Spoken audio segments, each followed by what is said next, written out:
Paul! I am so excited to be here and finally kick off this trip. As you guys know, I've been planning this for almost a year, so I'm so thrilled that the day has finally come. Everyone is flying in today and tomorrow. There's 27 people coming on this trip, so I'm super excited.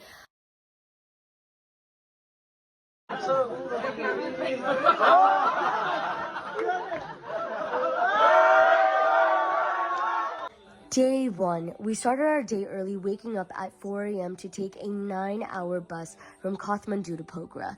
We stopped for lunch and had a few tea breaks along the way. In Pokhara, we then changed from the bus and boarded jeeps. We had a very bumpy 2.5-hour journey on the jeeps. Then we had a short hike crossing a suspension bridge to our accommodation, the Hotel Park Himalaya. The sun set as it was almost 6 p.m. by the time we reached. We ended the day with a team dinner and were introduced to our guides and porters. We ended the night early as we'll start our hike to Sinhawa tomorrow morning. Day 2.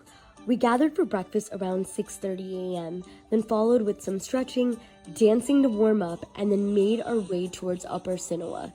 Today was extremely green. There was lots of stairs going up and down, spectacular views of Fishtail Mountain, and we crossed a beautiful suspension bridge. After lunch, there was, of course, more dancing to get energized, and once we made it to Sinhawa Guest House, we had time to relax, did some group stretching, and had a yummy dinner together. Day 3. As always, we started our morning with chai, breakfast, some group stretching, and dancing to get energized. Today's journey took us through lush bamboo, oak, and rhododendron forest. In the afternoon, we followed a trailside canyon, which eventually led the way to the village of Dharauli, where we would be staying for the night. We celebrated once we reached Dharauli, enjoyed the views, and got prepared for summit day by checking our oxygen levels.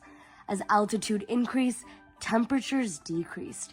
Many of us used hand warmers and filled our water bottles with hot water so that we could sleep better through the night.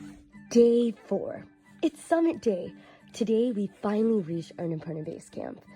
Today was pretty tough for majority of the group. The altitude made it hard to breathe, and it was freezing. I literally wore all of my layers today. When we finally reached base camp, our guides and porters congratulated us with medals and scarves. After we celebrated this trek accomplishment, we stayed at base camp for the night. We spent the evening singing songs, playing games, and planning to wake up to see the stars.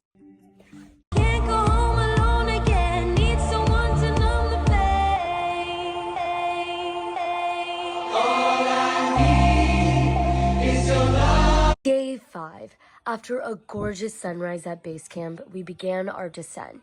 Many in the group woke up around 3 or 4 a.m. to stargaze, so today would be an extremely long day. We retraced our steps all the way back to Sinhawa. Some in our group felt altitude sickness, and at times it was important to listen to our body. Go slow, take breaks, and take assistance if needed. Today's distance was about 10 miles. Even though we started early, many of us ended up hiking in the dark. But luckily, we had brought headlights. Day 6 and 7, we set out on the last leg of the trek and returned to civilization. Once we reached our final destination, we danced, had cake, and celebrated with our guides and porters. We did it! After our celebration, we took a 2 to 3 hour jeep back to Pokhara. We spent the night in Pokhara, and then the next morning, we took a 25-minute flight to Kathmandu. Our flight was unfortunately 3 hours delayed, but we finally made it back to Kathmandu for our farewell dinner. We can't believe the trek's already over. It was such a fun and memorable week. Can't wait for the next one.